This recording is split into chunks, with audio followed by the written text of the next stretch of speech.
Bom dia, boa tarde, boa noite. Tudo bem com vocês?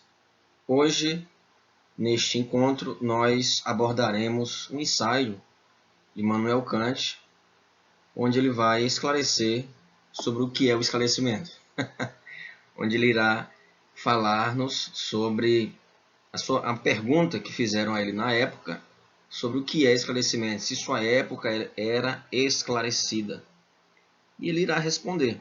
Diz que não, ela está caminhando em um processo de esclarecimento. E aí ele se vê obrigado a escrever para esclarecer o que é o esclarecimento, que é esse processo de esclarecimento, que de fato é a saída do homem da sua menoridade. Bem, nós vimos na aula passada sobre a teoria do conhecimento kantiano, que ele promove de fato uma revolução copernicana. Como vocês sabem, Nicolau Copérnico, século XV aproximadamente, século XV, XVI, formulou a teoria heliocêntrica. Na Idade Média, quando as pessoas viam o Sol nascer e viam o Sol se pôr, na cabeça fideísta, que detinha sempre o divino, características sempre voltado para uma dimensão divinal, elas viam aquilo um modelo ptolomaico, aristotélico, propunha, que a Terra era fixa e o Sol que se movimentava. No entanto, Copérnico formulou a sua teoria com base em fatos. A teoria de que os planetas giram em torno do Sol, para substituir o modelo, como já falei, aristotélico ptolomaico. Bem, e isso era uma ideia que a igreja aprovava, que a comunidade científica da época aprovava. Tá? Bem, como pode ser constatado pela observação direta, o Sol se levanta e se põe todos os dias, o que torna óbvio aos antigos que a Terra estava fixa e que os astros giravam em torno dela. Copérnico demonstrou que esse movimento é ilusório, porque, na verdade, a Terra é que gira em torno do Sol. Através de telescópio, através de observação, Copérnico, e aí depois Galileu, enfim, aí houve mais ratificação, outras teorias comprovando a teoria copernicana. Isso foi um fenômeno ficou conhecido como Revolução Copernicana, onde se tinha milênios acreditando que o Sol girava em torno da Terra, passou a se ter, então, agora, no século XVI, que, olha, 14 séculos acreditando que a Terra era o centro. Então, não é do dia para a noite que todos vão acreditar. Então, é necessário muito estudo, muitas explicações, muitas conferências, muitos debates e uma série de publicações na comunidade científica. Bem, reformulação dos livros, mudou um paradigma. Vinha-se acreditando em algo, então muda-se esse paradigma para o heliocentrismo. Bem, o que Kant fez?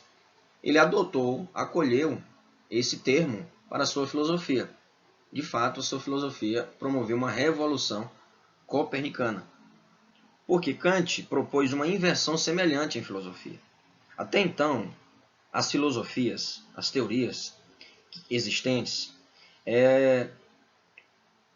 tentavam promover a adequação, e aí Kant irá contrapor essa ideia. As teorias consistiam em adequar a razão humana aos objetos, que eram, por assim dizer, o centro da gravidade do conhecimento, ou seja, os objetos. Kant opõe-se a essa ideia e coloca o sujeito como centro do conhecimento. Kant propôs o contrário. Os objetos agora, a partir daí, teriam que se regular ao sujeito, ou pelo sujeito, melhor dizendo.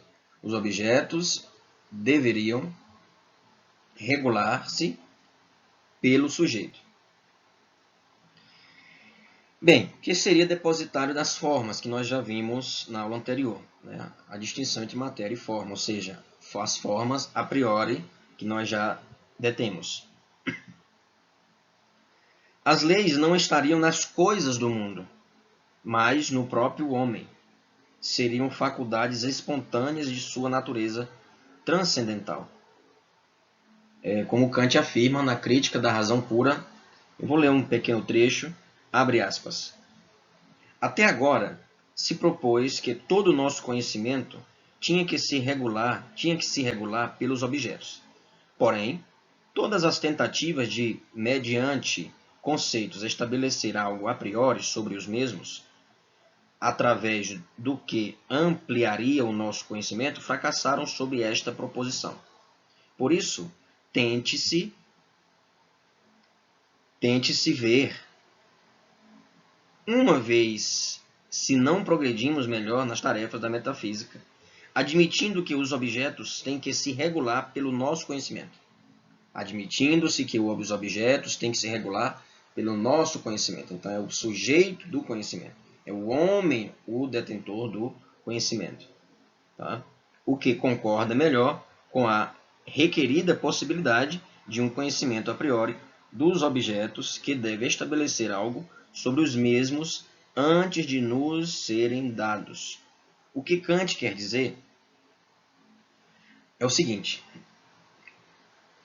é que o sujeito possui condições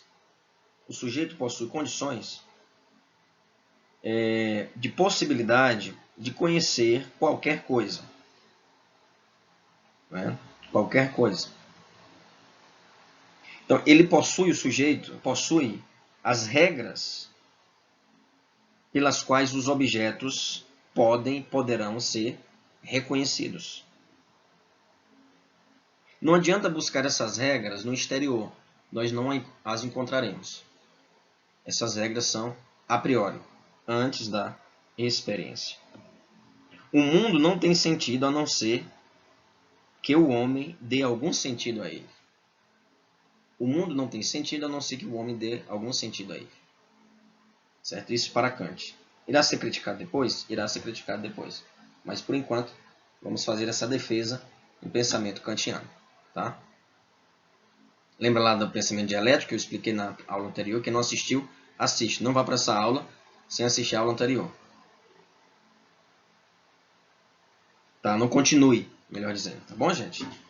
Apesar que esta aula é uma interpretação que eu faço sobre um ensaio curto de 5, 7 páginas, onde Kant vai falar sobre o conhecimento, o esclarecimento. Bem, enfim, dado essa preliminar, para relembrar um pouco sobre esta revolução copernicana, que Kant promoveu no conhecimento, na filosofia, tirando agora, não mais são os objetos a centralidade do conhecimento, mas sim o próprio homem. O homem que dá sentido às coisas. Né? Ah, mas René Descartes não já tinha feito isso? Não, René Descartes pode ter criticado a própria razão, né? No sentido de um pensamento ceticista, um ceticismo metódico. Ele pode ter iniciado, porém não descentralizou os objetos, colocando então o homem como centro da discussão. Kant faz esta apologia com mais consistência ao sujeito do conhecimento. Por que eu estou dizendo isso? Neste pequeno ensaio, onde Kant irá nos responder o que é esclarecimento, ele irá dizer o seguinte: primeira consideração que ele fala sobre o conhecimento, sobre o esclarecimento, ele irá definir o esclarecimento como a saída do homem de sua menoridade, que ele é ocupado. O homem é ocupado de sua menoridade, certo? Então, primeira consideração que ele dá sobre o que é esclarecimento é o conceito de esclarecimento, né? Que é um processo. Saída implica um processo, caminhar rumo à maioridade. Mas vamos ver que maioridade é essa. Eu tentarei percorrer todo o ensaio com um texto que eu fiz em 2016, uma interpretação sobre a pergunta o que é esclarecimento.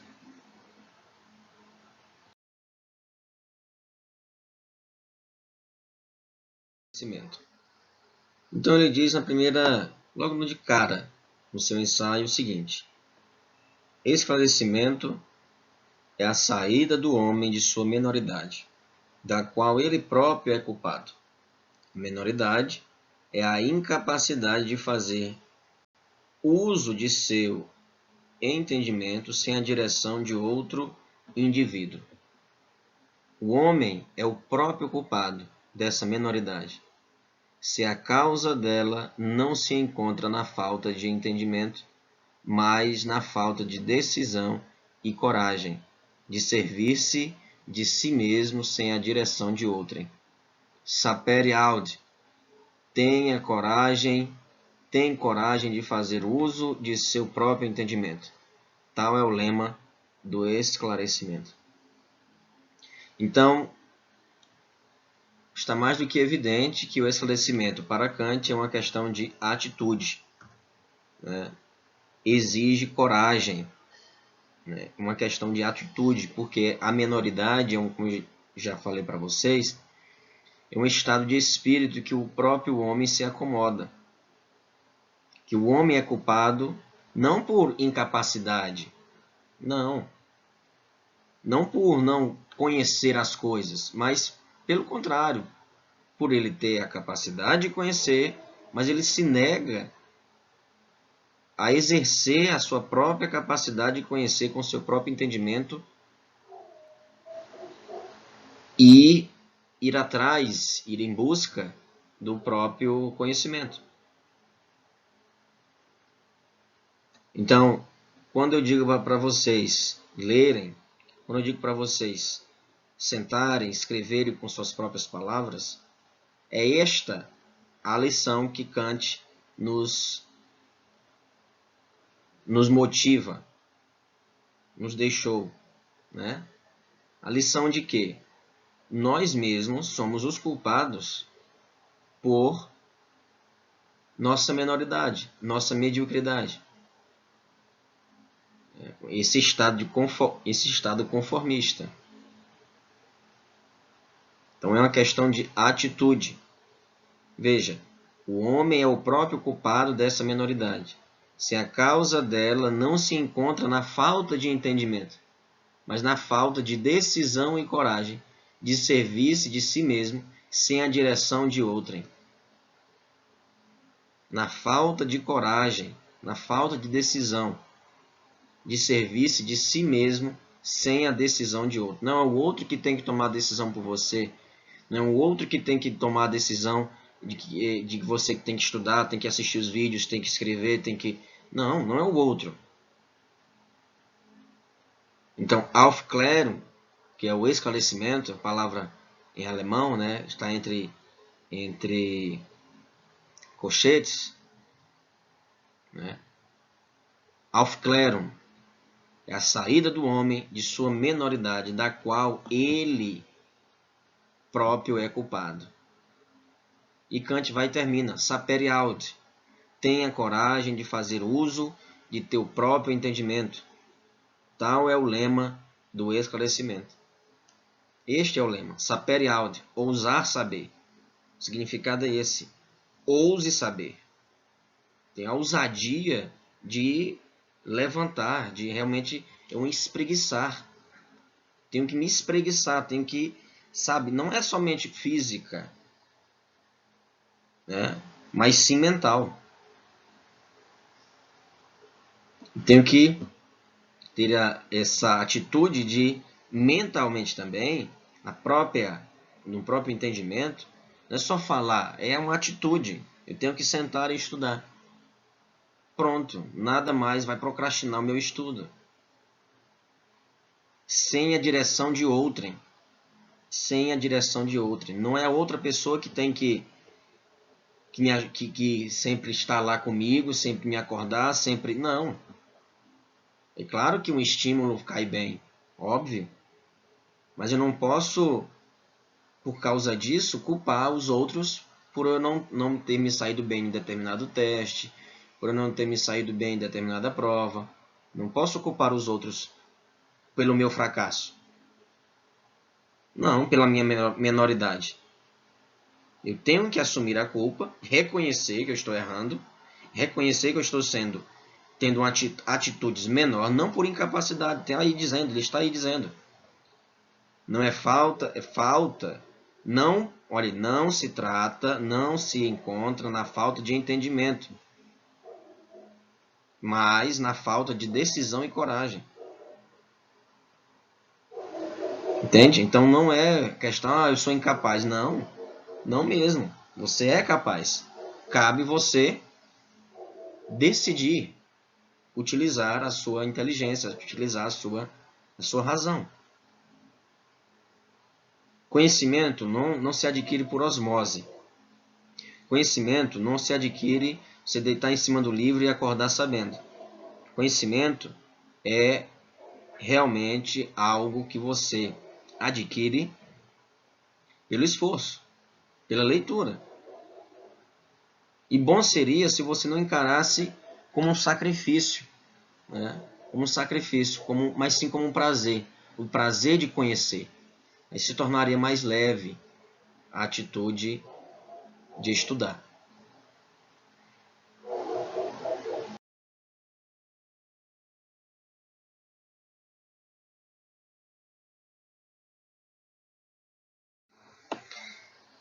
Kant dá os motivos pelos quais nós nos enraizamos na menoridade, nesse estado menor. A preguiça e a covardia são as causas pelas quais uma parte tão grande dos homens, da humanidade, portanto, libertos há muito pela natureza de toda tutela alheia, comprazem-se em permanecer por toda a sua vida menores. E é por isso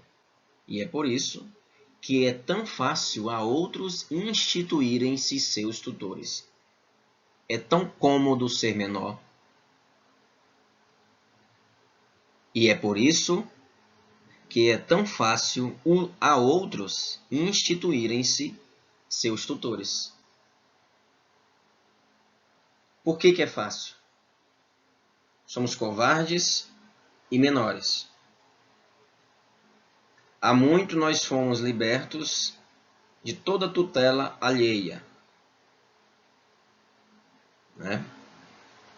As causas por nós instituirmos outras pessoas, nossos tutores, é a covardia e a preguiça. E por isso é tão fácil a outros instituírem-se seus tutores. Ou seja, nosso está falando das outras pessoas. Porque ele, Kant, não tinha um espírito menor.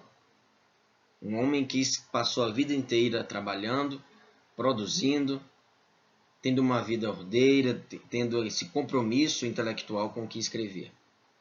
E nós também podemos ter esse compromisso intelectual com os estudos, com o que nós escrevemos, e nos desapegar de uma prática corriqueira na grande maioria dos estudantes, no ensino brasileiro, que é a cópia, é o Ctrl+C ou Ctrl+V. Temos que decidir por nós mesmos, escrever com nossa própria capacidade argumentativa. É cômodo ser menor. É cômodo pegar do colega. É cômodo copiar da internet. É cômodo. Eu não tenho trabalho nenhum. É cômodo. Só eu que estou sabendo. Professor, vou enganar o professor. É cômodo.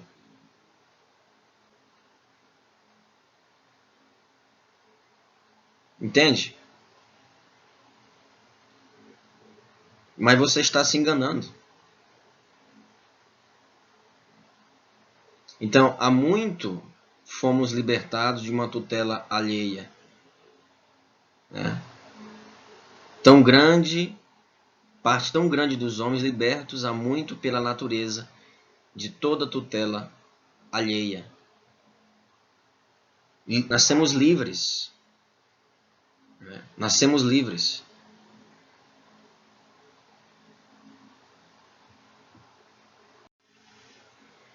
Então, com isso, a centralização deste pensamento é a autonomia. Se tenho um livro que faz as vezes de meu entendimento, um diretor espiritual que por mim tem consciência, um médico que por mim decide a respeito de minha dieta, etc., então não preciso esforçar-me eu mesmo. Não tenho necessidade de pensar quando posso simplesmente pagar. Outros se encarregarão em meu lugar dos negócios desagradáveis. Então, Kant apresenta alguns exemplos por que é cômodo ser menor. Ora, se eu tenho um livro que pensa por mim, todo mundo recorre à Bíblia, né? Todo mundo está lá, recorre à Bíblia. Pega lá. Se tem um diretor espiritual, se tem um padre, se eu tenho um guru na internet, e eu reproduzo o que ele fala, sem crítica, sem análise, se tem um médico que, claro, evidentemente, estamos falando aqui do século XVIII, evidentemente que hoje temos nutricionistas especializados que podem fazer dietas, isso é recomendado por médicos e tudo. Mas se eu negligencio a minha vida, a minha saúde, e transfiro sempre a culpa para outras pessoas, ou até mesmo deposito total confiança naquele medicamento e não me esforço para tal, eu quero um passe de mágica, eu não quero esforço, eu não quero emagrecer, eu não quero conhecimento, eu não quero uma espiritualidade saudável. Porque os outros vão fazer por mim. Eu não quero aprender através dos trabalhos dos professores que eles passaram para mim. Não, porque eu vou pegar na internet. Eu não tenho necessidade de pensar quando eu posso simplesmente pagar. Então, em muitos casos, estudantes que terminam um curso de direito, ou até mesmo outros cursos, eu já vi, presenciei, pagando o seu TCC para outras pessoas fazerem. É cômodo pagar. Outros se encarregarão em meu lugar dos negócios desagradáveis. Outros encarregarão dos negócios desagradáveis. Então eu não preciso me preocupar. Eu não preciso me preocupar. Né? É tão cômodo ser menor. Devemos nos apegar da tutela alheia, ou seja, de depender do outro comandar-me. Evidentemente que vivemos em sociedade, ouvimos muitas coisas, acolhemos conselhos, né, sopesamos, analisamos, ponderamos. O que Kant quer dizer é que nós, às vezes, nos tornamos dependentes dos outros. Dependentes. Né? Porque, e aí eu não vou ter mais opinião própria, eu não vou ter mais a motivação, eu não vou ter mais sabe, o sapere aude, a ousadia de conhecer por mim mesmo. Você tem sempre os outros para pensar por mim. Aí todo mundo compra o livro de autoajuda. Tá, vamos lá, vamos sair da ansiedade, depressão. Como se fosse um passo de mágica, é isso. Como se um livro fosse resolver seu problema. E não é assim. É uma atitude, é um comportamento que vai mudar a sua vida. Professor, você lê muito e tal, como é que você lê? Eu sento e leio. Simples. Eu sento e leio. Não tem outro segredo. Aí o atleta pergunta para o atleta, como é que você faz, você toma o que e tal? Não, eu faço uma dieta, eu me controlo a minha alimentação. Né? Entende? Então, vamos nos desapegar. Sabe? Às vezes nós nos deixamos aprisionar pelas outras pessoas. Dizendo isso, Kant não está propondo um subjetivismo bestial e infantil. Não. Que todo mundo pode pensar o que quiser, sem... Não, tem que ter a mínima razoabilidade para entender que a autonomia que Kant está falando é todo mundo pensar o que quiser. Não. É a autonomia de decidir estudar, por exemplo.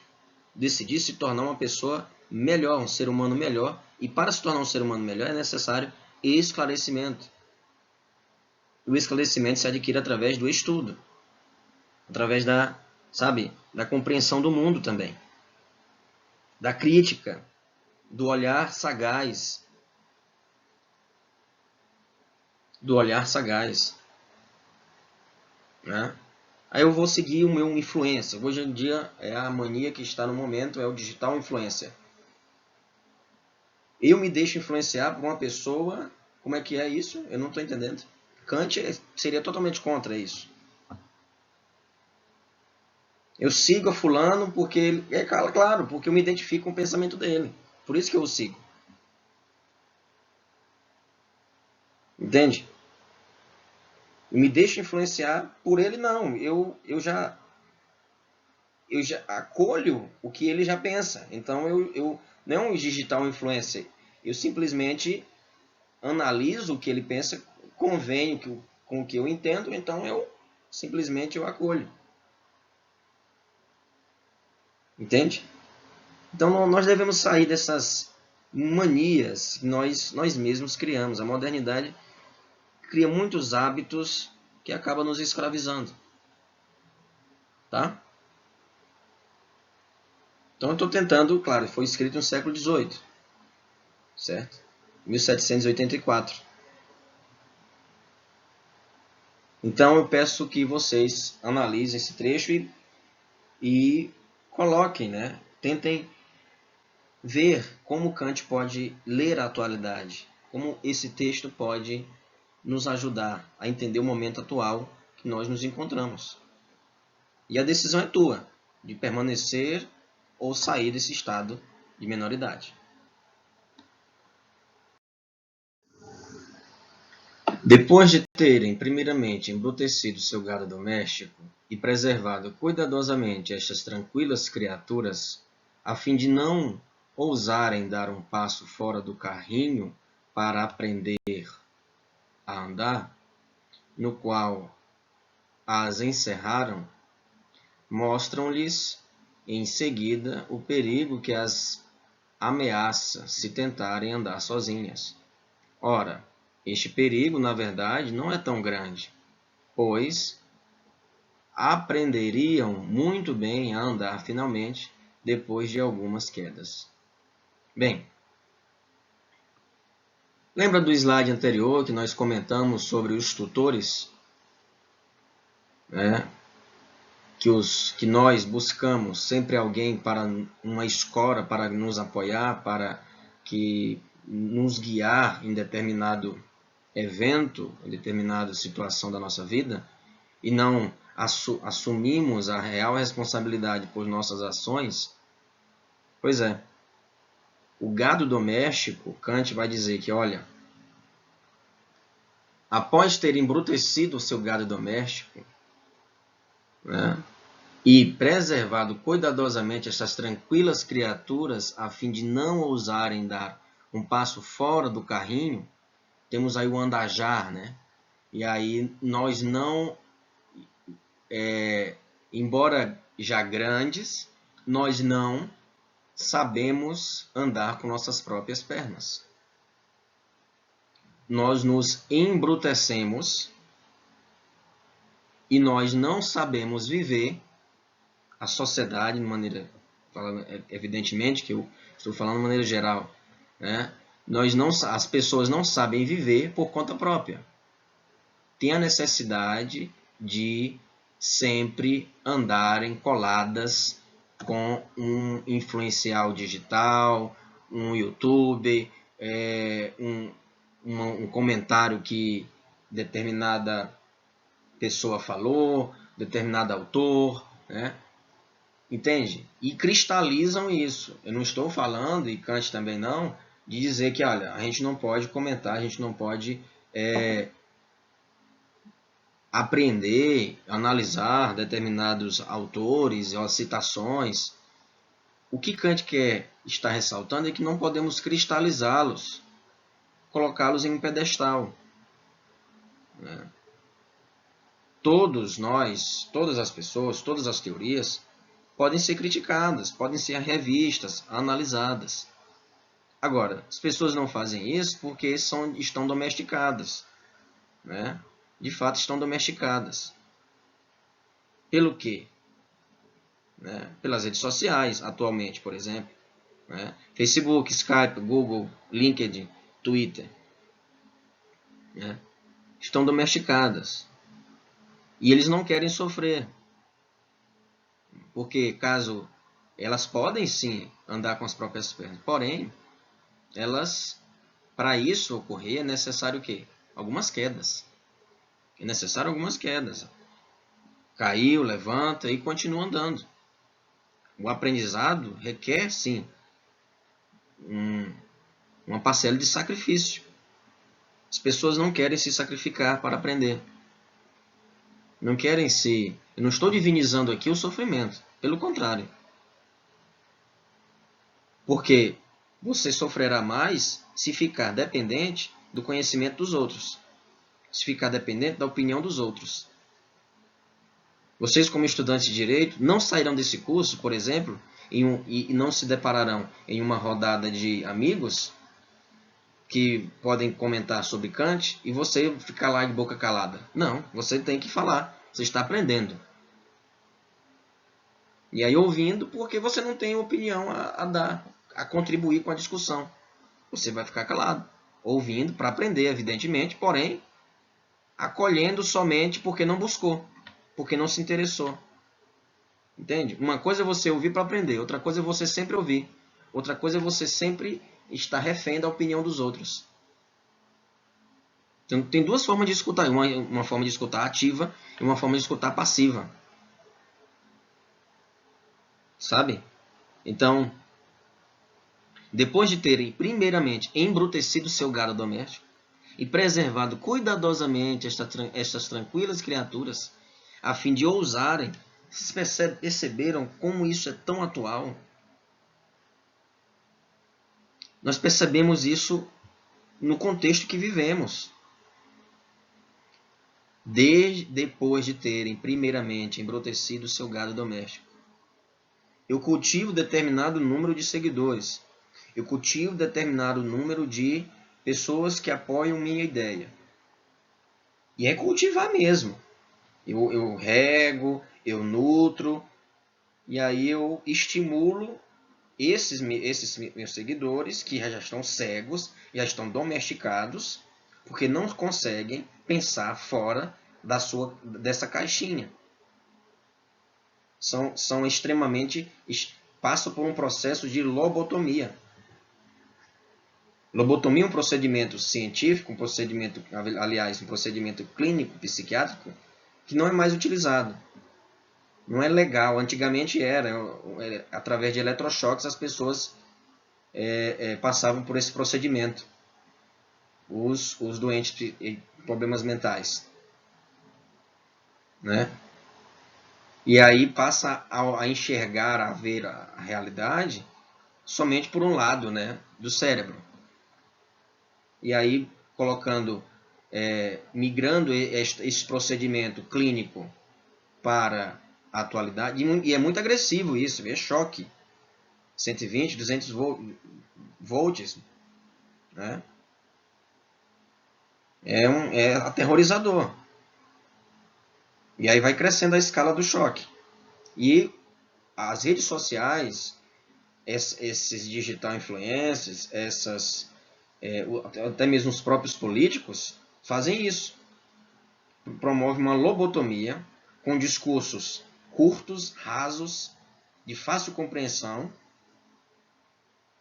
E as pessoas colhem isso e encaram como verdade. Para não ousarem, a fim de que não ousem sair do seu carrinho, ou seja, daquele grupo, e não passem a andar sozinhas. Porque há perigo. Fora do grupo há perigo. Por que fora do grupo há perigo? Elas não se dão a oportunidade de questionar. Elas estão tão obcecadas por aquela determinada ideia que não se dão a oportunidade de pensar. Né? Realmente tornam-se gados, um gado domesticado. É um gado domesticado. Né? Então, eu tomo muito cuidado com as notícias que eu escuto, com as notícias que eu ouço na internet, com as pessoas que eu vejo os vídeos, e busco ver os dois lados da história. Mas peraí, será que essa notícia é crível? Será que é verdade? Essa pessoa tá exagerando, tá? Veja bem como é que ela está. Ela está falando muito disso. Será que ela não tem outra perspectiva? Não tem crítica? Né? Até mesmo autocrítica? Como é que é? Então você tem que se ponderar. Né? Nada de cristalizar uma ideia, nada de... Entende? Né? Claro, evidentemente, que dizendo isso, vocês podem pensar, professor, e né, a questão das vacinas? Pô, isso aí não dá para discutir. Não dá para discutir. O Brasil atualmente perdeu o selo internacional de combate ao sarampo, que as pessoas deixaram de ser vacinadas. Veja que ponto chegamos. A lobotomia foi tão tamanha, dos dois lados, esquerda, direita, entende? Em todo lugar tem pessoas que são obcecadas por determinada ideia. E são gados adestrados, domesticados, que não se permitem perguntar, questionar. Não. Acreditam. Como realmente é algo sagrado. À medida que sacraliza-se determinada ideia, passa a ser algo realmente, aquela ideia passa a ser a bússola. E não pode ser assim. Kant está nos dizendo, olha, você não pode andar com suas próprias pernas, você não pode andar sozinho, porque há perigo. Há perigo na crítica? Realmente há perigo. Mas depois de 2, 3 quedas, você aprende. E aí é um aprendizado. Mas não, arrisco, eu não quero me arriscar. Por isso que é mais confortável ficar naquele grupo. É mais confortável, mais cômodo ficar naquele grupo. É mais cômodo ficar nas minhas redes sociais. É mais cômodo pegar um trabalho de um colega. Porque é mais cômodo pedir para, por exemplo,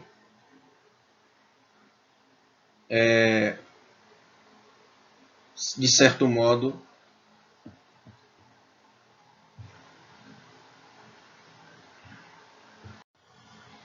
fiz aqui um pequeno intervalo, pessoal. Você pode até achar estranho porque deu um probleminha aqui na garganta, mas já retornei. Então é mais cômodo ficar no meu andajá. O andajá aí com as minhas escoras. É mais cômodo. É mais cômodo. É mais cômodo apoiar a ideia do outro ao invés de, não, peraí, vamos analisar em outra vertente. Vamos analisar em outro posicionamento. Será que esse aqui não seria interessante? Às vezes nós não falamos isso com medo de ofender. Mas não, devemos falar. Evidentemente, devemos sempre analisar nossos argumentos amparados pela razão. Né? Devemos sempre submeter nossos argumentos aos princípios lógicos, aos princípios racionais. E, dizendo isso, evidentemente que eu estou confirmando a crítica, né? No meu próprio pensamento, inclusive. No meu próprio pensamento. Eu tenho que submeter também o meu pensamento à crítica. Não é duvidar de tudo, evidentemente, mas colocar, sabe, resguardar ali. Vamos analisar, vamos observar. Mas isso quem tem que fazer sou eu. Não é meu vizinho. Não é o YouTube. Pessoal, hoje em dia, nós estamos acostumados, e falo da maneira genérica, Estamos acostumados a assistir videoaulas ou assistir vídeos curtos, 10 minutos, 5 minutos, e embora seja de 1 hora, como nossas aulas têm sido. E isso não produz um certo tipo de conhecimento? Produz. Você retém o conhecimento? Retém. Mas é memória de curto prazo. Memória de curto prazo. Você fica acostumado a ouvir e não a ler. Por isso que eu coloquei o próprio texto. Pause o slide e leia. Você está, né, se acostumando a essa rotina de estudo que só ouvir. Você tem que ler, você tem que interpretar também o que lê. Tá? E aí nós viramos zumbis. Né? Nós viramos zumbis porque nós não conseguimos nos desgrudar das redes sociais. Nós viramos dependentes. Nós viramos realmente gados, né? Domesticáveis e domesticados. Tá? As pessoas, e agora não estou me incluindo nesse rol. As pessoas têm que ponderar o que compartilham, né? As pessoas devem, sabe, se resguardar muito e sempre dar o mérito à crítica, à dúvida, né? A missão aqui da filosofia é essa: estimular vocês a construírem um processo, saírem da menoridade, né? Saírem da menoridade é um processo. Isso é a vida inteira. Isso é durante a vida inteira. Né? Sair da menoridade, sempre buscando a maioridade. A preguiça e a covardia, elas estão à espreita. Elas estão à espreita, prontas para te abocanhar. Então, por isso que você tem que se afugentá-las com a crítica, com a leitura. Leitura séria. Não é leitura de blogs, leituras de, sabe, de trechos, de tirinhas. Não. Vou pegar o livro, esse artigo, vou ler inteiro. Vou sublinhar, se não tiver impressora em casa, eu vou no próprio PDF, eu digito no celular ou no meu papel, que eu acredito que é melhor no papel. Isso é um estudo raiz. Entende? É assim que tem que acontecer. Tá bom? Esse vídeo também é encorajador. Que vocês saiam de uma postura da preguiça e da covardia e adentre no universo da crítica. É difícil, portanto, para um homem em particular desvencilhar-se da menoridade que para ele se tornou quase uma natureza. Chegou mesmo a criar amor a ela, sendo ora realmente incapaz de utilizar seu próprio entendimento, porque nunca o deixaram fazer a tentativa de assim proceder. É difícil, portanto, para o homem em particular desvencilhar-se da menoridade, porque ela se tornou a própria natureza. Ele está tão acostumado com essa situação medíocre, menor, pequena, conformista, que ele não... Tá bom, tá tudo ótimo, tá bom aqui na caverna, tá cômodo, tá ótimo. Não tem por que eu me preocupar. Chegou a ser até uma outra natureza, Kant fala. Né? Incorporou, realmente criou raízes. Né? Então, é incapaz de utilizar o seu próprio entendimento, porque nunca o deixaram fazer.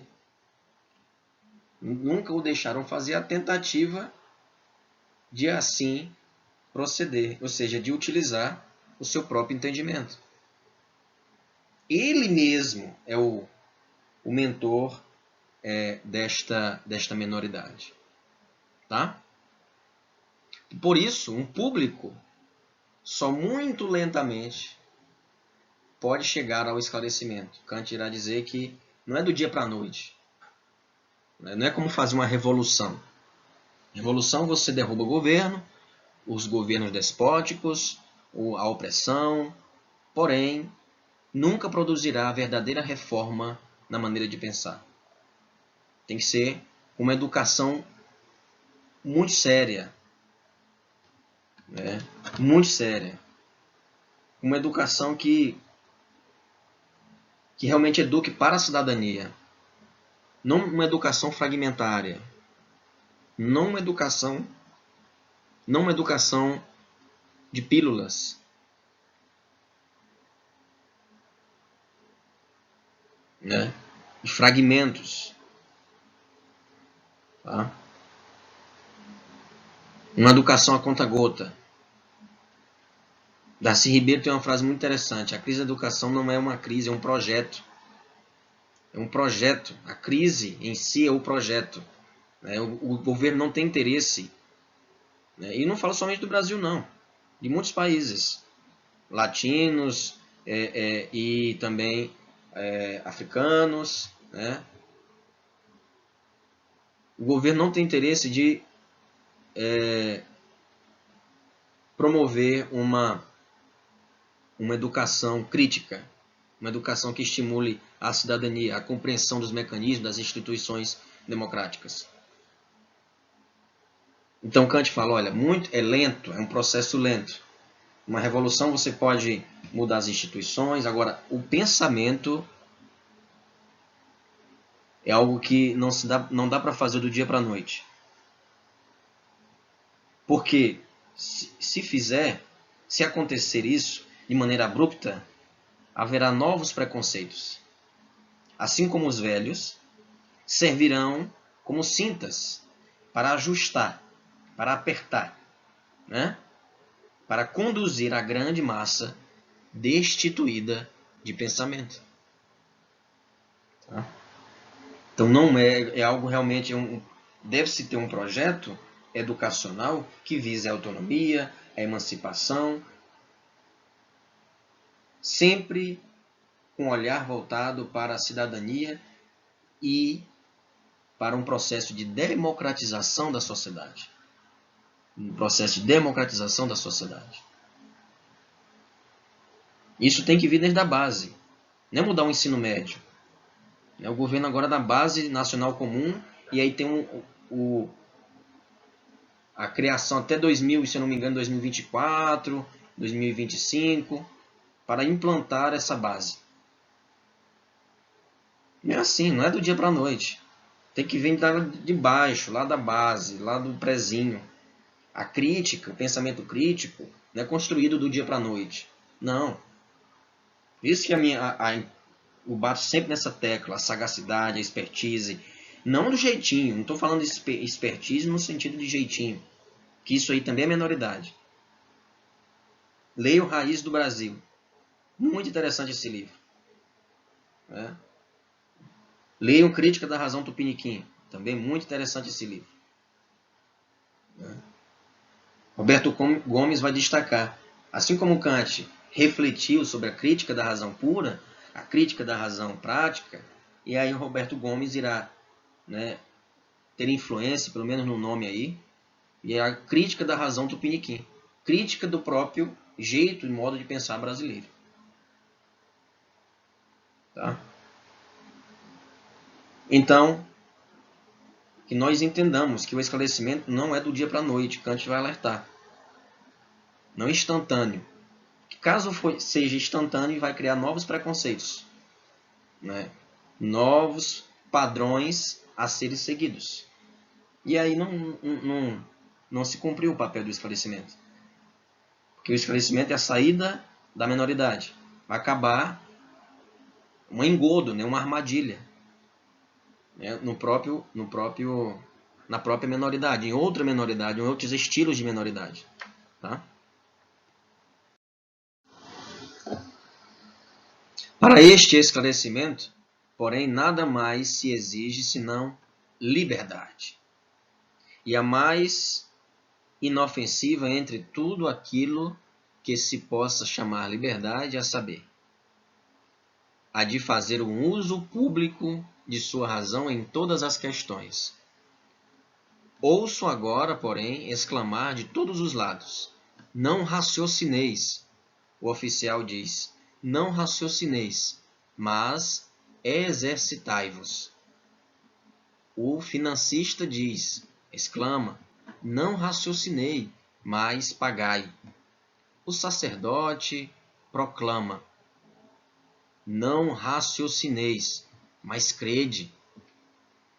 O único Senhor no mundo diz: raciocinai, tanto quanto quiserdes, e sobre o que quiserdes, mas obedecei. Eis aqui, por toda parte, a limitação da liberdade. Que limitação, porém, impede o esclarecimento? Qual não o impede e até mesmo favorece? Respondo: o uso público de sua razão deve ser sempre livre e só ele pode realizar o esclarecimento entre os homens.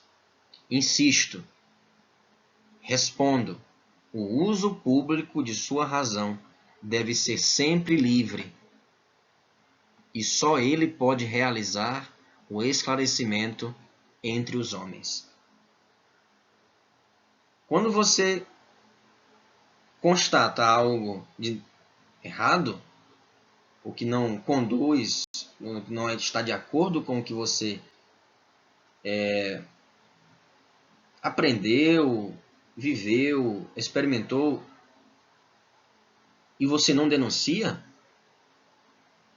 você está traindo a sua própria razão. Traindo a sua própria razão. Então, Kant, quando fala o uso público da razão, ele estimula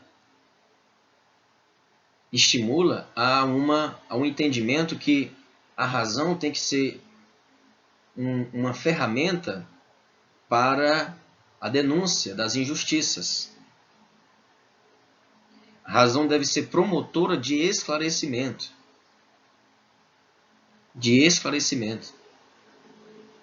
Quando você sabe algo e não partilha, você não está exercendo a sua racionalidade, exercitando o uso público da razão. Quando você averigua determinado ato lesivo, determinado ato injusto, quando você não denuncia, você está corroborando, você está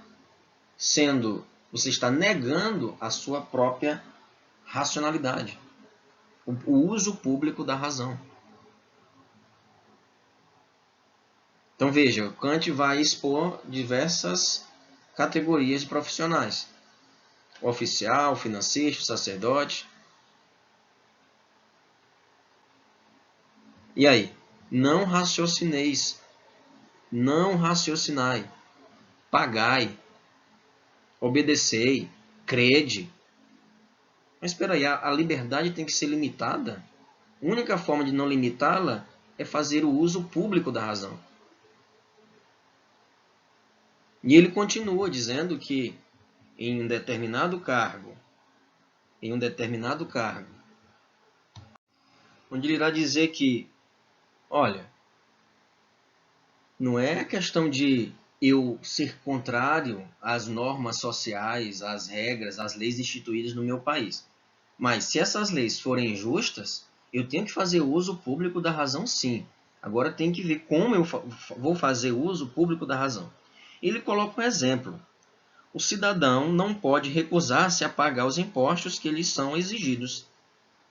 A crítica insolente a tais impostos, no momento em que ele tem a obrigação de pagá-los, pode até ser punida como um escândalo, que poderia provocar rebeliões gerais, mas não está em contradição com o seu dever de cidadão se, enquanto erudito, ele manifesta publicamente sua oposição e tais imposições inoportunas ou mesmo injustas.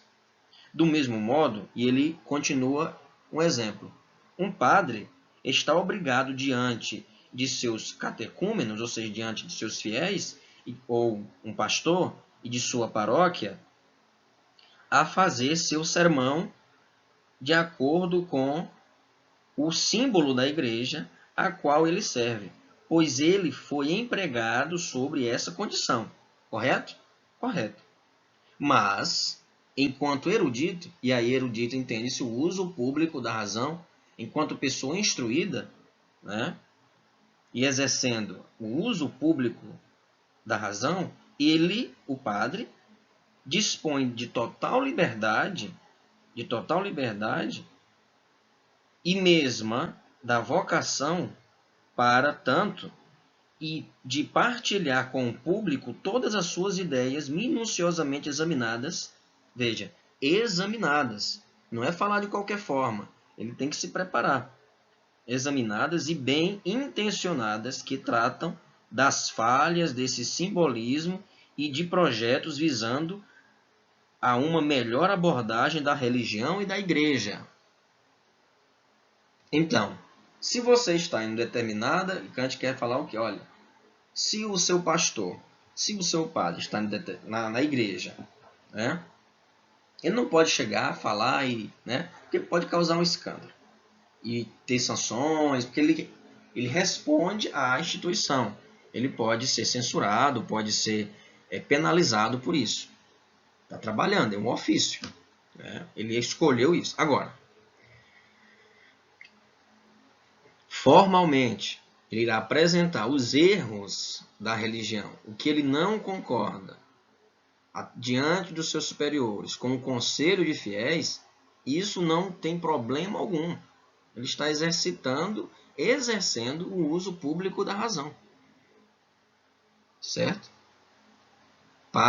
Com a finalidade, essa finalidade, qual a intenção disso? A intenção de melhorar, de aperfeiçoar a crença, né? A dar uma melhor experiência espiritual. Né? Ora, não é razoável, né, em pleno século XXI, as pessoas serem, sabe, cobaias de muitas religiões por aí afora. Né? As pessoas perderam o senso e não raciocinam mais, obedecem tudo. Eu sou cristão, agora por isso eu vou ter que,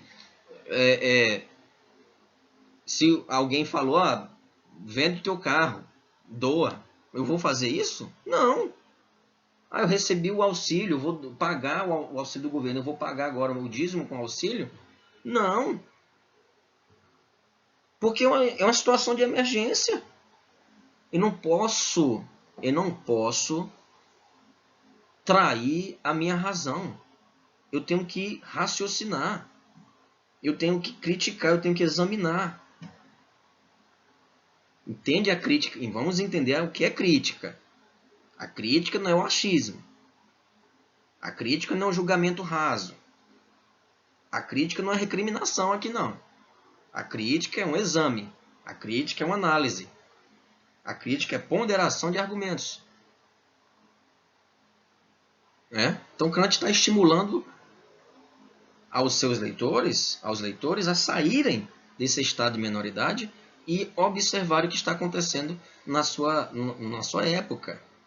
E aí nós estamos lendo no século XXI Kant, então vamos acolher Kant e entender o que ele tem para nos ensinar, né, na atual situação que estamos vivendo.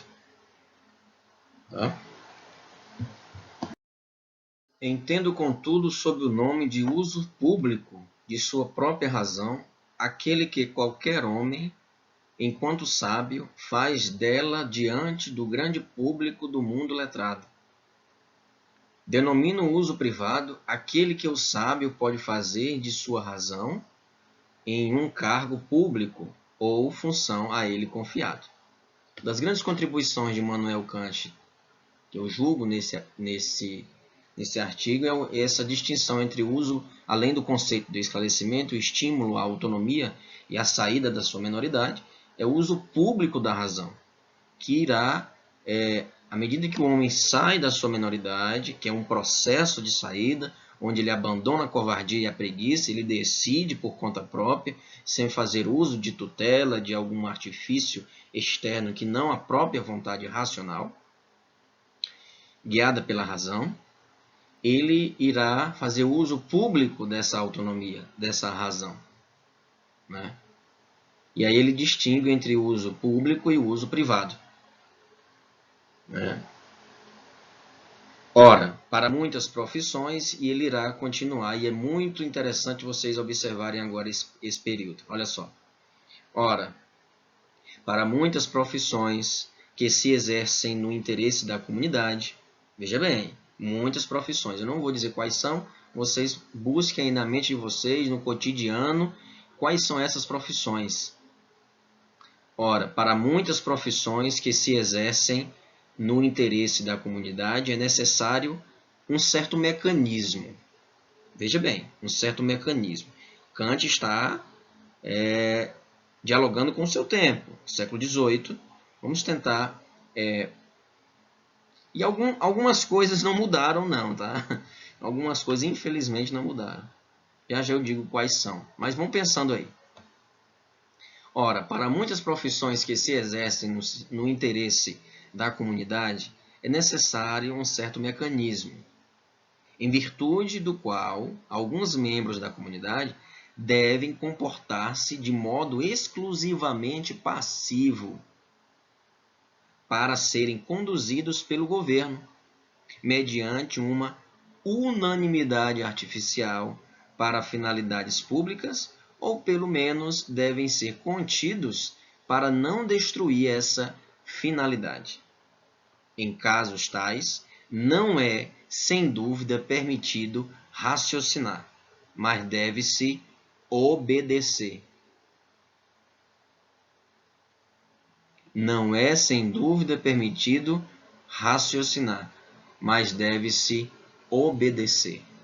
Kant está constatando que na sua época, assim como na atualidade também, percebemos certas profissões que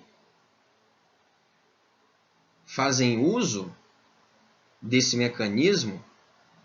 Lembra lá do gado? Pois é, fazem uso de mecanismos para ludibriar, para manipular as pessoas, fazendo com que elas se comportem passivamente, ordeiramente, como ovelhas, entende? Como ovelhas, como um gado mesmo. E acabam que, se alguém tentar raciocinar, essas pessoas são contidas. Se alguém tentar interferir neste mecanismo manipulativo, essas pessoas são contidas, devem ser contidas. Então, não é permitido raciocinar, é permitido somente obedecer. Triste, né, essa constatação? É permitido somente obedecer. E percebemos em vários cenários isso. Em vários cenários. Kant, inclusive, aqui está criticando que, por exemplo, em determinado órgão existe um escândalo, ou até mesmo vai contra o que você acredita. Você está em determinado grupo, seja político ou religioso, e vai contra. Isso é que faz usar a razão, o uso da razão pública, né? O uso público da razão. Então, em determinado grupo, determinadas ações você não concorda, vai contra os teus princípios, vai contra a moralidade, que Kant, que nós vamos ver na próxima aula, mas que nós já estudamos de maneira breve na aula passada. Vai contra. Fazer o uso público da razão é você se munir de argumentos, se instruir, fundamentar e publicar isso, evidenciar isso, falar. Né? Então, se você está em determinado grupo político e mesmo assim apresenta-se coisas, fatos, ações erradas que você não concorda, não é aquilo que você acredita, não é aquilo que vai contra os teus princípios morais,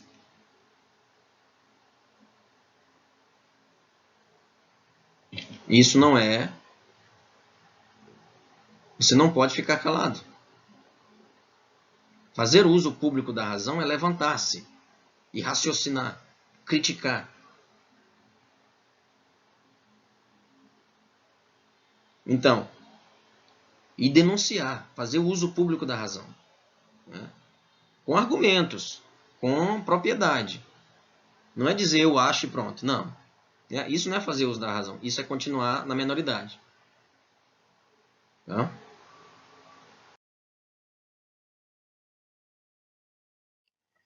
O uso, portanto, que um pastor faz em função, né?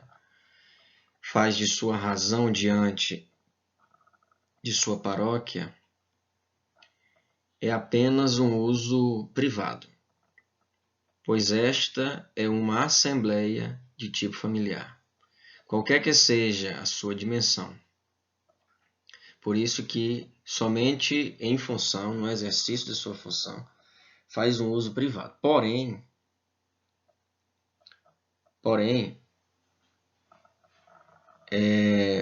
enquanto erudito, por meio de seus escritos, fala ao verdadeiro público, isto é, ao mundo. Por conseguinte, no uso público de sua razão, o padre, o pastor, enfim, qualquer líder religioso, e o ensaio também, Kant vai criticar, tá aí esse trecho, eu extraí do ensaio, Kant irá criticar muito essa cristalização de líderes religiosos que não estimulam a reflexão. Veja nesse trecho. Em contrapartida, enquanto erudito que, por meio de seus escritos, fala ao verdadeiro público, isto é, ao mundo por conseguinte, no uso público de sua razão, o padre, o pastor, o líder religioso, desfruta de uma liberdade ilimitada de servir-se de sua própria razão e de falar em seu próprio nome, pois querer que os tutores do povo, nas coisas eclesiásticas, nas coisas espirituais, voltem a ser menores, é um absurdo que contribui para a perpetuação dos absurdos. Enquanto o pastor, no culto, exercendo a sua função, ele tem um uso limitado da liberdade. Agora, enquanto líder religioso, ele tem a missão de estimular a crítica e o uso público da razão e até mesmo denunciar injustiças sociais. Ou até demitir-se, Kant em outro trecho vai dizer. Caso Kant vai falar de uma religião interna. Que religião interna é essa? Isso mesmo. Perfeitamente. Que religião interna é essa? Muito bem, vocês acertaram. É isso mesmo, a moralidade. A moralidade, a moral. Kant tem uma frase que diz assim: duas coisas eu admiro no universo. O céu estrelado acima de mim. Duas coisas eu admiro no universo. O céu estrelado acima de mim e a lei moral dentro de mim. Então, essa religião interna que Kant diz, olha, não se pode contrariá-la. Se você está em determinado grupo e contrariou a sua religião interna, ou seja, os preceitos morais, que são disposições internas, né, você tem que se demitir. Kant vai dizer isso. Isso não é somente com um pastor, não. Com qualquer grupo que você pertencer, né? E aí temos a frase de Kant ao lado. Saperialdi, tenha a coragem de fazer uso do seu próprio entendimento. Bem, nós vivemos em um Estado laico. O Brasil vive um Estado laico. E nesse período, Kant também, na sua época, vive um processo de laicização. E vamos perceber isso quando ele elogia Frederico II o Grande e vai fazer um elogio à sua postura, embora sendo monarca, a sua postura tolerante, de não instituir uma religião oficial nesse período na Alemanha, na sua região, né? Então, Kant irá promover essa discussão também com relação à laicização do Estado. Então, será um grande impulsionador dessa discussão.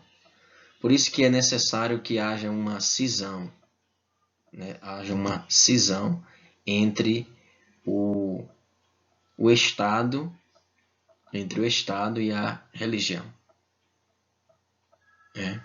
Então vocês podem perceber que em muitos casos há um proselitismo por parte de grupos religiosos no próprio governo, ou até mesmo políticos fazem isso, deputados, vereadores.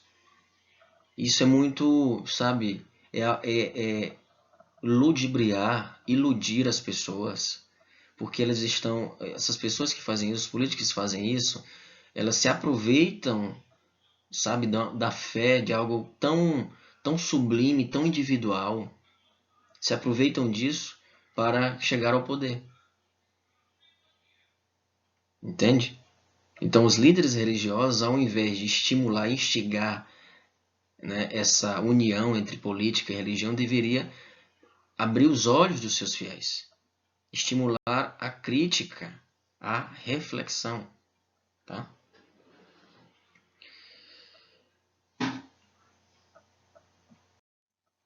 Bem, um homem sem dúvida pode, no que respeita a sua pessoa, e mesmo assim, só por algum tempo, na parte que lhe incumbe, adiar o esclarecimento. Mas renunciar a ele, quer para si mesmo, quer ainda mais para a sua descendência, significa ferir e calcar aos pés os sagrados direitos da humanidade. O que, porém, não é lícito a um povo decidir com relação a si mesmo. Mesmo ainda um monarca poderia decidir sobre ele, pois sua autoridade legislativa repousa justamente no fato de reunir a vontade de todo o povo na sua. Então eu posso, enquanto indivíduo, negar o direito de aprender. Agora, eu não posso, um povo inteiro, né, uma comunidade inteira pode negar, porque senão vai ferir a humanidade, as gerações futuras. Como é que irão ficar gerações futuras? Conhecimento futuro, né? Que uma geração deixa a outra. É bonito Kant falar sobre o conhecimento, que uma geração deve pensar sempre na geração futura. Né? O conhecimento dessa geração servirá de base para a geração futura. Kant vai falar isso. Então nós não podemos nos furtar, né, negligenciar o conhecimento, negligenciar, aprender e até mesmo criar o conhecimento. Né? Criar o conhecimento. Então, podemos adiar o conhecimento, Kant vai falar, mas renunciar a ele, quer para si mesmo, quer ainda para a sua descendência, isso aí é ferir a humanidade, sangrar a humanidade. Né?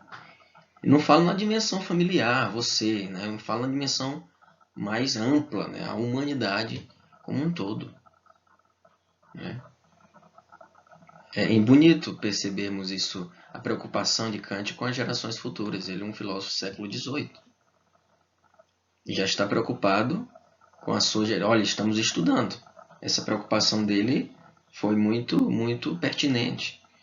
E cá estamos nós questionando, debatendo e tentando, assim, promover as suas implicações no contexto atual, no cenário brasileiro que nós vivemos.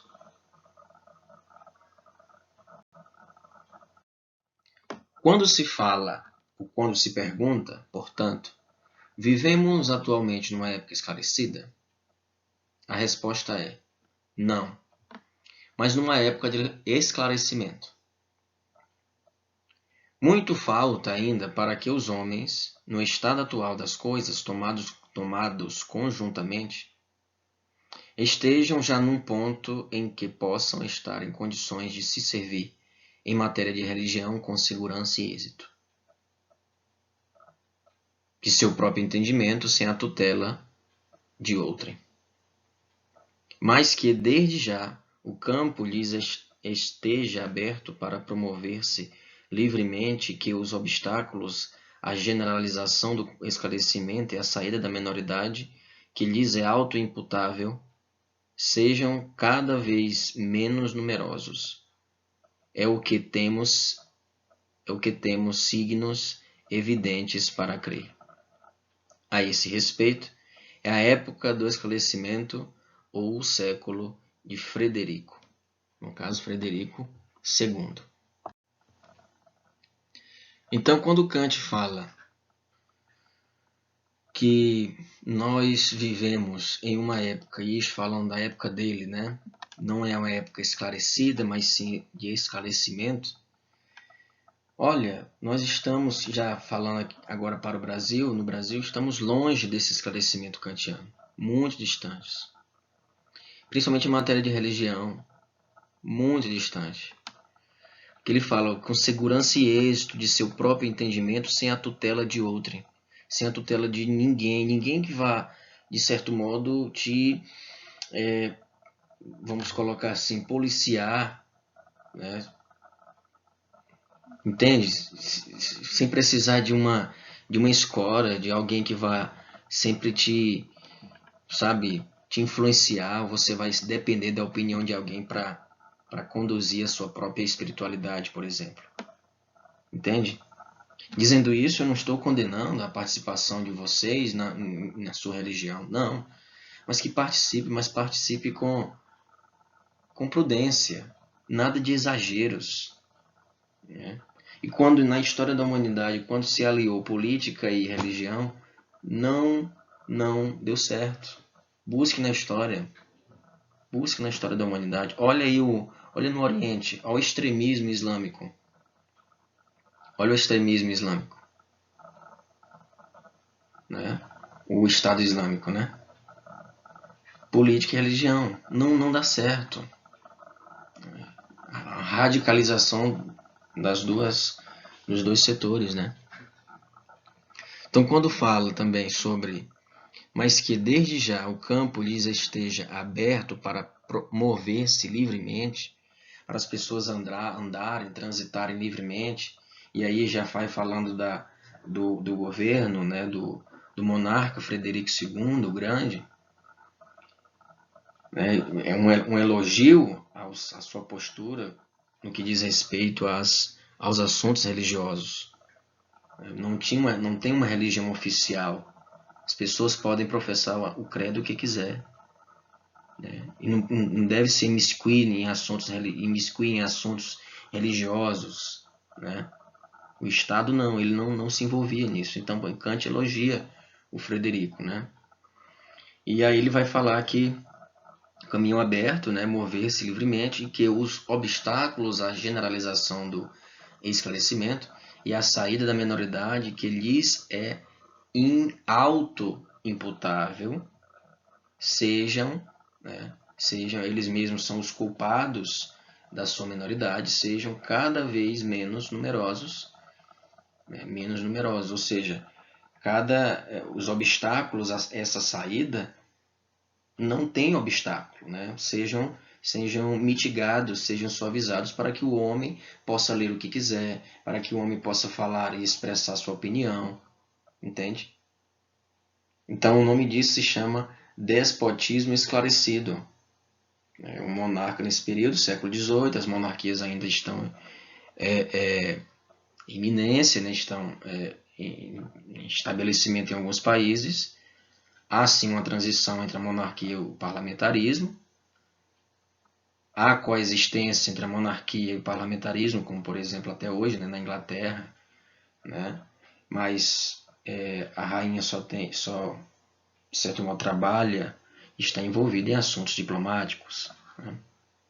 Não tem, de certo modo, poder decisório no parlamento. Entendem? Então, Kant está elogiando que o Frederico não está colocando obstáculos para a saída da menoridade, que os próprios homens são culpados, e assim a generalização do esclarecimento. A saída do homem e a coragem de sair e não apresentando assim obstáculos, nem a censura de livros e tudo mais, né?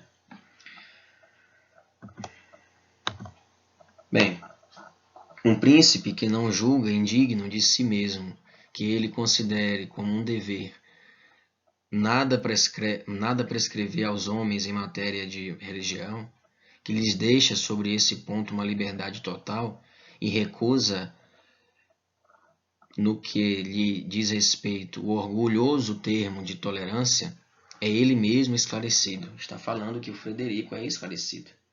E por ter sido o primeiro a libertar o gênero humano de sua menoridade, pelo menos que, no que concernia ao governo, e por ter deixado a cada um livre de se servir de sua própria razão em todas as questões de consciência, merece ser louvado pelo mundo que lhe é contemporâneo e pelo futuro agradecido.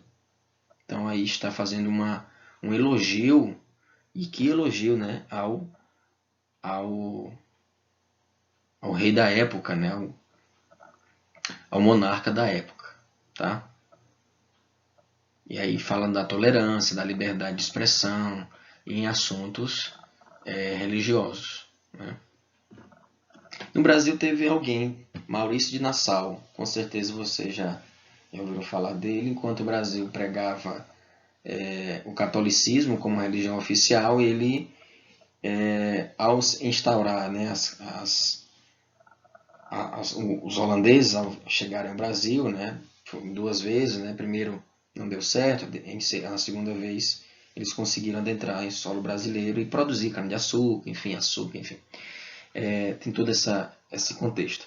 Mas o que eu quero falar é que ele governava de maneira muito livre, né? As pessoas podiam, seja de matriz africana, seja, né, os outros migrantes que estavam aqui, eles professavam a fé que lhe convinha, né? Então ele não tinha a interferência em assuntos religiosos. E não deve ter mesmo, né? Governo é governo, religião é cada um que escolhe a sua e vive como quer a sua espiritualidade, né? O que eu acho terrível é associar, como eu já falei no slide anterior, e insisto nisso, associar a religião aos políticos a utilizarem a fé das pessoas para conquistar votos, agregar votos e ter aquela igreja como, sabe, um cabo eleitoral. Isso é abusar das pessoas. As pessoas é livre para escolher quem votar, não precisa ficar lá o pastor ou o padre incentivando, ou qualquer líder religioso incentivando as pessoas a votarem, né? E eu sou muito desconfiado quando um líder religioso vem com um papo de dizer que vamos eleger esse candidato da nossa igreja e tal. Sou muito desconfiado. Ele não está ganhando alguma coisa com relação a isso, não? Será que realmente essa pessoa, depois que estiver no poder, ela vai olhar para a igreja, vai olhar para as pessoas que o elegeram? Ou que a elegeram? Então é muito, muito complicado, né? Essa mistura. Então cada política, política, religião, religião, e se tratando de política, os dados da fé vamos deixar de lado, né?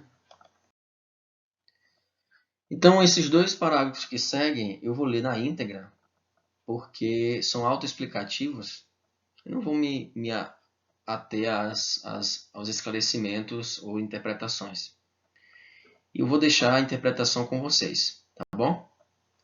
E com certeza vocês na aula nós apresentaremos as contribuições de vocês, tá bom? Então vamos lá. E aí Kant encerra o seu ensaio. Eu tentei percorrer aqui nessa aula todo o ensaio, as linhas gerais, melhor dizendo, bem específicas, né? do ensaio de Immanuel Kant, resposta à pergunta do que é esclarecimento.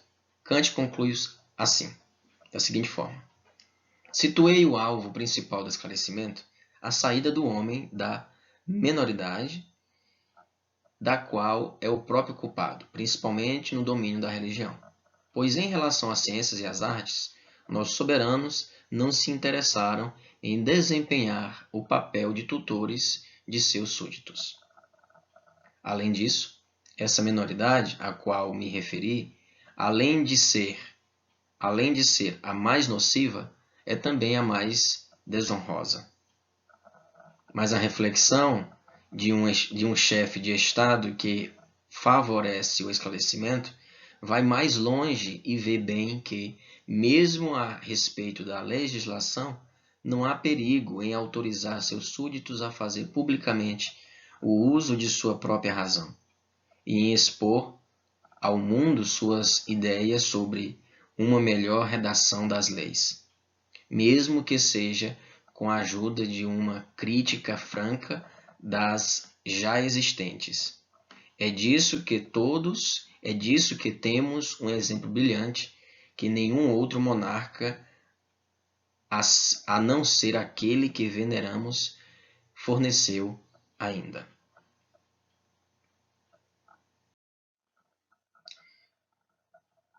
Mas somente aquele que, além disso, ele mesmo esclarecido, não teme as trevas, mas, ao mesmo tempo, tendo sobre o comando um exército numeroso e bem disciplinado, garantia da tranquilidade pública, pode dizer o que um Estado livre não ousa dizer.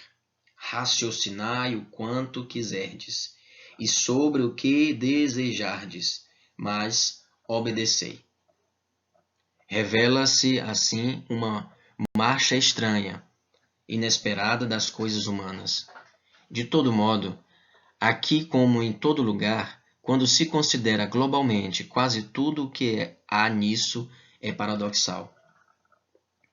Um grau mais elevado de liberdade civil parece ser vantajoso para a liberdade de um espírito do povo, e lhe impõe, todavia, barreiras intransponíveis. Um grau menos elevado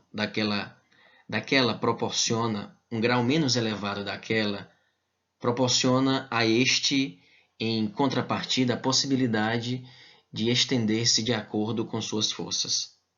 Quando, portanto, a natureza libertou de seu duro envoltório o germe sobre o qual ela vela mais ternamente, isto é, a inclinação e a vocação para pensar livremente, então essa inclinação age, por sua vez, sobre a sensibilidade do povo, graças à qual este se torna cada vez mais capaz de ter a liberdade de agir.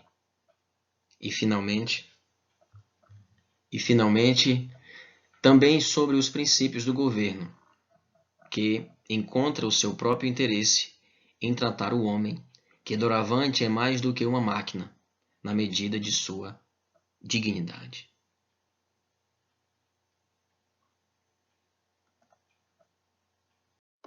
Não se ensina filosofia, ensina-se a filosofar. Immanuel Kant. Dia 16 de agosto é o dia do filósofo, que foi o expoente desta aula. Bem, sempre eu retomo essa questão, essa postura. Primeira pergunta que eu propus a vocês foi: que ser humano você quer ser? Que ser humano você está em busca de se construir? O que você irá acolher de cada pensador, ou até mesmo nas aulas dos outros professores? Que ser humano você quer ser? Que ser humano você quer se tornar, melhor dizendo? Esse é o primeiro questionamento do nosso curso. O outro estímulo que eu sempre lembro vocês é que nossa intenção com a disciplina de filosofia é estimulá-los à crítica, ao desenvolvimento do pensamento crítico reflexivo em prol da emancipação, em prol da sua emancipação. Não sou eu que vou te emancipar, é você mesmo que vai se desapegar de todas as correntes, de todos os preconceitos, padrões, paradigmas e, de fato, construir o seu próprio conhecimento, baseado, evidentemente, em dados, na ciência, na filosofia, né? E, claro, evidentemente, no direito, que é o objeto central do nosso estudo. Filosofia nós construímos, mediante o exercício contínuo da razão. Daí é o filosofar, certo? A partir da filosofia, filosofamos. Não somente da história da filosofia, mas o filosofar como uma atitude movente, né? Uma atitude que é contínua. Então estimula vocês a, assim como Kant, em todo esse texto, em todo esse período em que nós passamos juntos aqui nesta aula, neste encontro, eu estimulo vocês a, de fato, saírem da minoridade. Saírem da minoridade. É um processo, né? Que a preguiça e a covardia sejam de fato esquecidas, sejam de fato, sabe, desentranhadas do nosso ser. E nós possamos, assim, absorver como uma veste, né? Uma veste, o exercício contínuo do filosofar. Então, desejo a vocês um ótimo exercício filosófico para esses dois últimos parágrafos finais que Immanuel Kant, de certo modo, sintetiza o seu ensaio, o seu artigo. Tá? Então, aguardo vocês com as considerações e interpretações sobre esses dois últimos parágrafos. Um grande abraço. Coragem. Coragem. Sapere aude. Ouse saber. Tenha a ousadia de conhecer. Temos aqui as nossas referências. Bittar, o Kant. Temos o Flammarion Tavares Leite, 10 lições sobre Kant. E temos também os artigos que eu produzo e posto lá no blog Filosofia na Veia. Visite esse blog. Tem alguns artigos que eu sou um observador, então eu extraio algumas narrativas e do dia a dia, seja de programa, seja até mesmo do cotidiano aqui em casa, que eu vejo, percebo. Então eu tento filosofar em cima dessas narrativas que muitas vezes nós falamos, nós repetimos, mas nós não nos damos conta que por vezes são preconceituosas, são narrativas que degradam o ser humano em todas as suas formas, né? Bem, estimulo vocês a leitura e lembre-se, sapere aude, ousa saber, tenha ousadia de saber, coragem. Eu falo coragem com esse pensamento aí de Kant, essa menção que eu falo sempre, essa atitude, a coragem, partiu da leitura desse texto. Eu tinha aproximadamente aí a idade de vocês, meus 20 e poucos anos, quando eu li esse texto. E rapaz, é isso mesmo, temos que ter coragem. Ninguém irá fazer por nós. Nós temos que ter a ousadia de levantar. Mas levantar não é só flexionar o joelho não e levantar da cadeira não. Levantar mentalmente. Utilizar a própria razão. Certo? Coragem, gente. Vocês conseguirão e nós sairemos juntos dessa. Forte abraço.